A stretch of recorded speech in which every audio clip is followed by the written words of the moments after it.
Found it. What'd you get? 0, 0. Very good.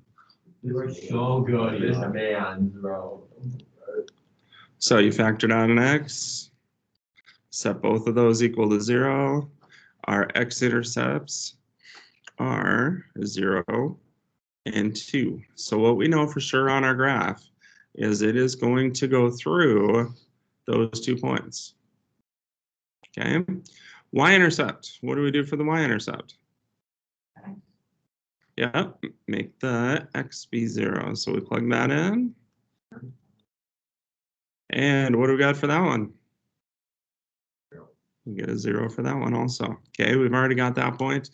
Most of the time, you guys know that with these graphs, most of the time those will be different. Okay, and so this can give you an extra point. All right, critical points now. Okay, in this case, critical points would be your vertex, wouldn't it? All right, it is always finding your minimum or your maximum. So how do we find the vertex for this? Use calculus. What do we have to do? Derivative. Take the derivative. So we take the derivative of the original, 2x minus 2, and then set that equal to 0. So we're adding 2 over, dividing by 2. Looks like x equals 1. Okay, now that's the x value. How do we get the y value? Right, we've got our x value of our critical point. To get our y value, we just plug it in. So 1 minus 2. So our critical point is at -1. Okay, this one, does this one end up being a minimum or a maximum? This is a minimum. All right, do we have a relative maximum here? No, we don't have one because this is just a parabola that's going to go up in both directions, right? Okay, so technically, we could sketch this graph from here, right? All you need is 3 points. Just to get a sketch there, yeah. Okay, increasing and decreasing. Now remember, that's talking about the slopes.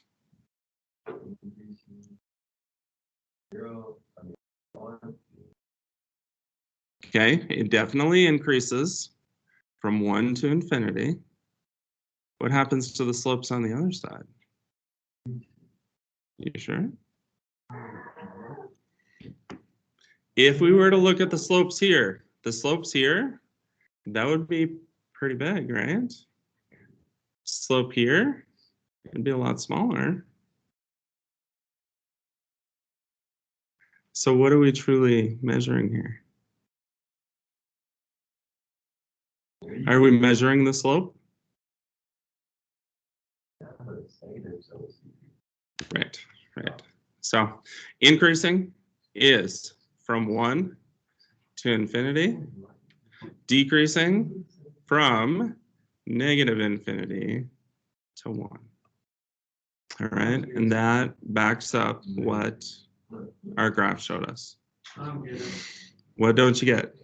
Negative. What is happening with our y values on this side of the vertex? The y values are going down, right? That's all it's measuring. Okay. All right, and remember how you can find that. Remember, our 1 is in the middle here. So back into the original, if we plug in a number that's less than 1, into what? Into the derivative. Then if that answer is negative, so say we plug a 0 in there for our derivative, we'd have 2 times 0 minus 2. We would have a -2 because that answer is negative. All of these are negative. All right, so it is decreasing between those two. If we plug in into the original, or into the derivative, if we plug in a number greater than 1, we're going to see that that is a positive value, so that it's increasing all the rest of that there. All right. Any questions there? Okay. Now, that one was straightforward. That was one that you guys already had a lot of stuff that you already knew a lot about. We'll make it more complicated now. All right. Directions are all the same.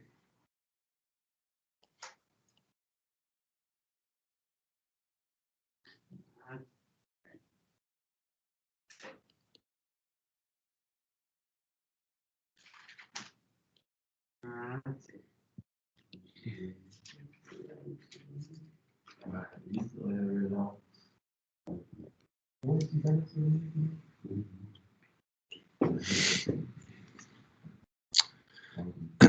Now, do we know the basic shape of what an x cubed should look like?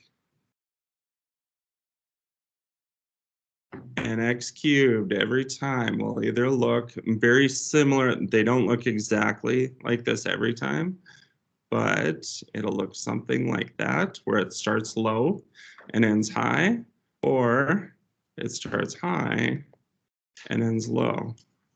When your number out in front is negative, which one do you think that would be? And low. Yes, so the second one here. All right, so we should get some kind of shape that looks similar to that. All right, so find x-intercepts and y-intercepts for me. I'll help you out. The y-intercept is 0. Thank you. I know, that's why I was helping out, Matt.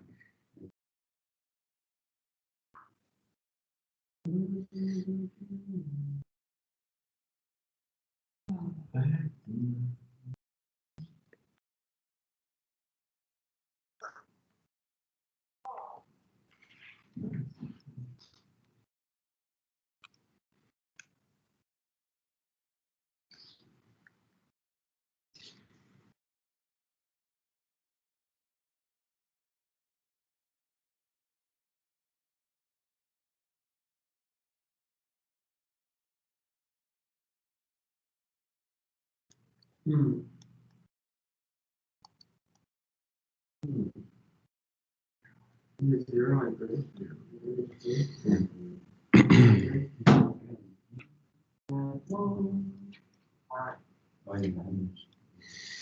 0 and 3 is what I got. Okay. Remember, a good way to get rid of those fractions, multiply by a common denominator. All right, and then it'll be a lot easier that way. And then you can factor it out. I pulled out a negative x squared to make it a little bit easier. All right, now this one only has 2, which is going to make this graph not exactly like what I just showed you. All right, if there were 3 of them, then it could be. Okay, so we're going to have to run through this, see what we get.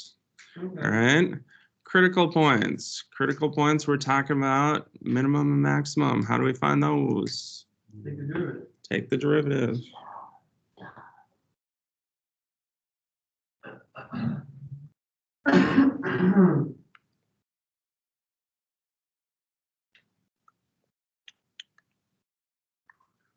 Set it equal to 0 and solve for x.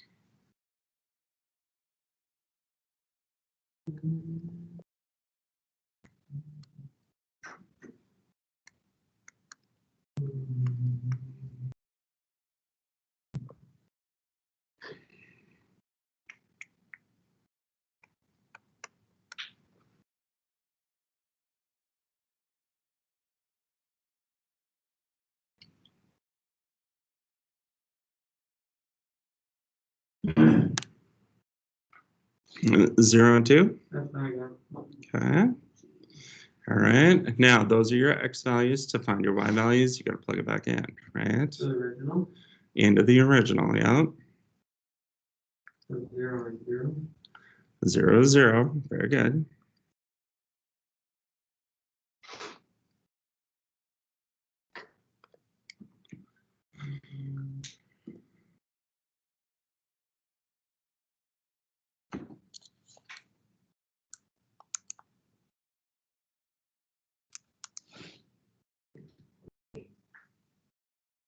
Did you get 2/3?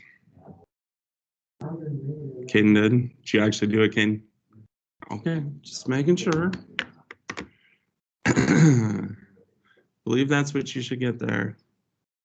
Nice. All right, now those are the critical points. So we can plug those in too. This one's already here. So we're not changing anything there. Over 2 and up 2/3. Okay, my guess is we're going to do a little bit more to find this. My guess is this is going to look where it's going to come down, and then it's going to bounce back up, and then it's going to go down. Okay, but we can figure that out by our increasing and decreasing part. How do we find the increasing and decreasing part? Guess and check. Not wrong. All right, remember, what we have to do is we have to plug in points that on either side of these 3 points here, right? Or on either side of these 2 points. Okay, so we've got 0 and we've got 2. We've got to figure out which way it's going. So -1, we are plugging that into the what again? Derivative. So we need that -1/2 x squared plus x. We throw a negative in there, what do we get?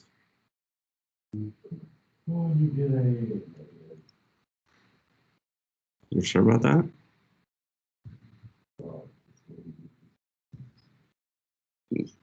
And so what did you plug in?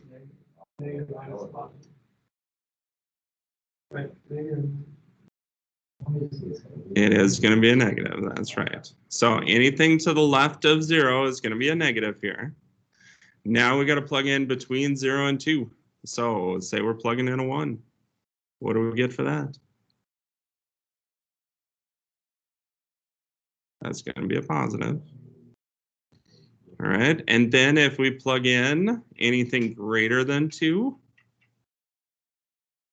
anything greater than 2, so say we're plugging in a 3 there.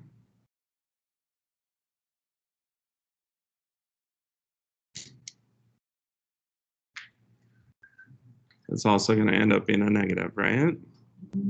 Okay, so every time you're going to have to check those, okay? And you can we don't care about the numbers, we just care about the signs for them. All right, so what that means is it is increasing between 0 and 2, right? It is decreasing from -infinity to 0 and from 2 to infinity. Okay, do we know what our relative minimum is?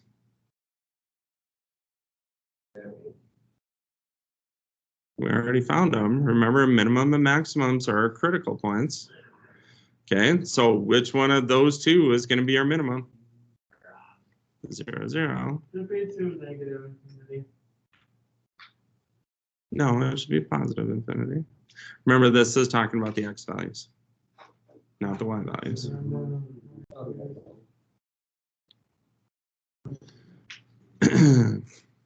All right, so how we finish this is kind of like what we said before. This increasing and decreasing part just matches up with what we're talking about.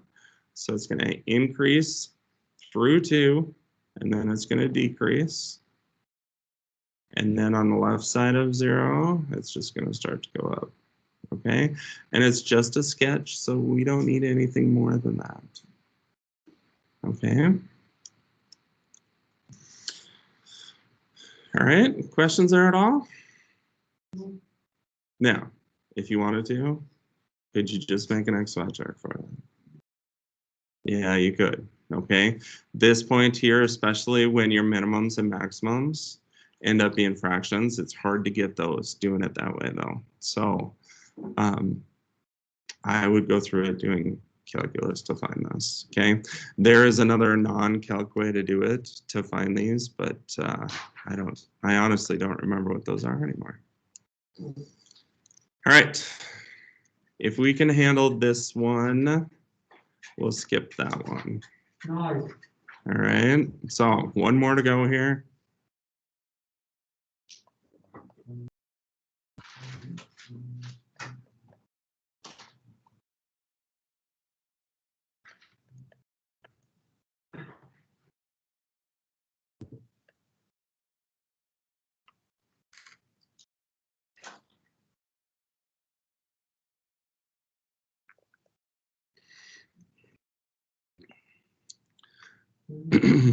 All right, so we got to find these 7 things again. Go ahead and start finding them.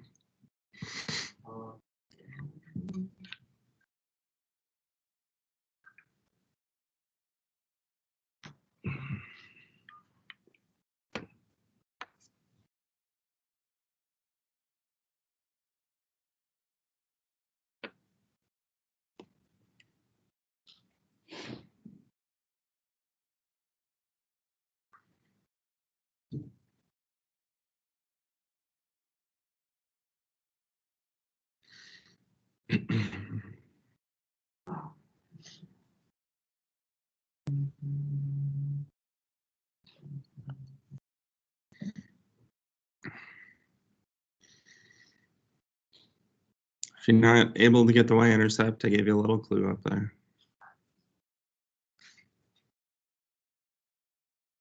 X-intercept's a little bit harder here.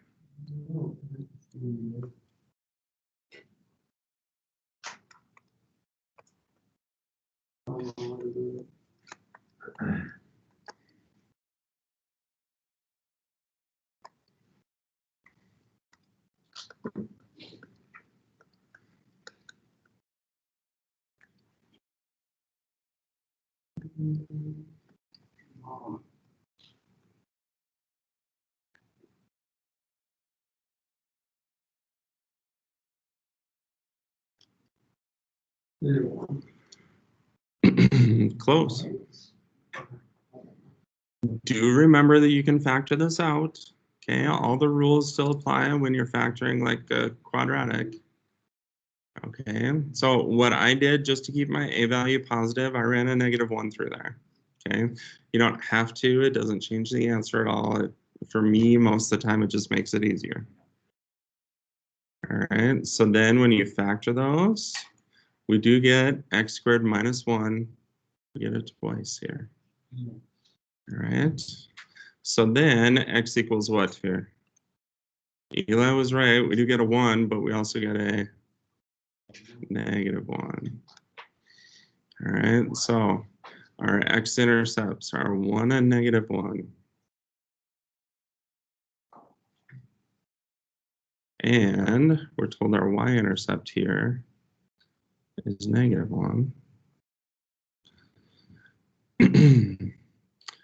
All right, from here, critical points. What do we do again? Take the derivative.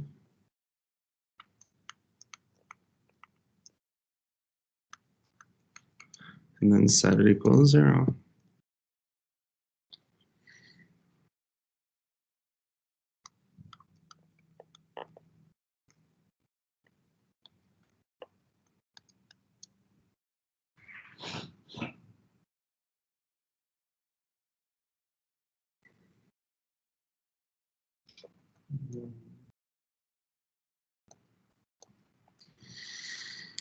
All right. Critical points, 0, 1, and -1. We've already got those 3 on the graph, right? Yeah. So we don't have to find the y values. That's kind of nice. All right. If we didn't have those, you just plug all 3 of those back into the original equation, solve it from there. All right. We are going to have to find those y values, though, for minimums and maximums, though, aren't we? So for our x, we have -1. For our x of 1, we have 0. And -1, we have 0. So looks like our maximums are the point 1, 0 and -1, 0. Our minimum would be the point 0, -1. All right, so what that should mean, what letter do you think this is going to look like? Yeah, this one should look like an M. We should know that up front because this is negative here. If this were positive, it's going to look like a W. Okay, so we just have to find, we found our critical points. We just have to do the increasing and decreasing part here again, just to make sure it does that. Most of the time it will, but every once in a while you'll run across one where it doesn't do that. All right, so we have to check at -1, 0, and 1. All right, so normally to get going here, I normally pick the outside ones, especially in here. You're gonna have to run a fraction through there, right? And we run it through the derivative. So say over here, we plug in a 2. You're gonna get positive or negative.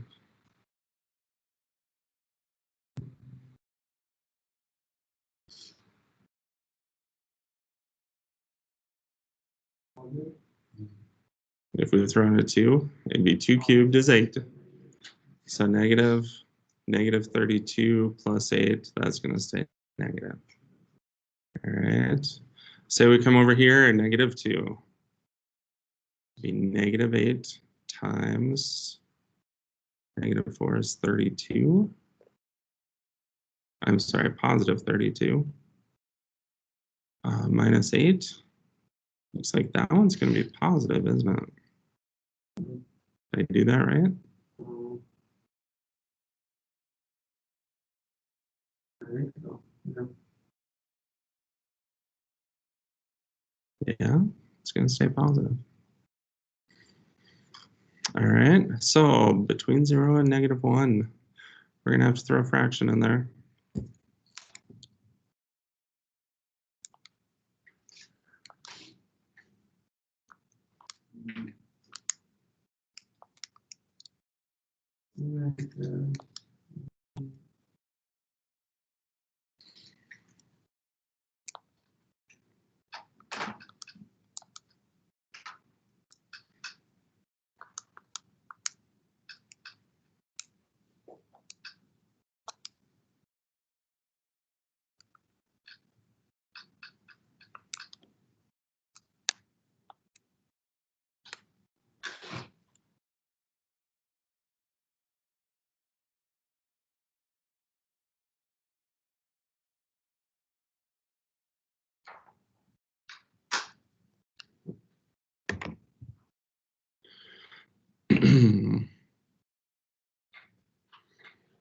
All right, so with this one, it does switch back and forth every single time.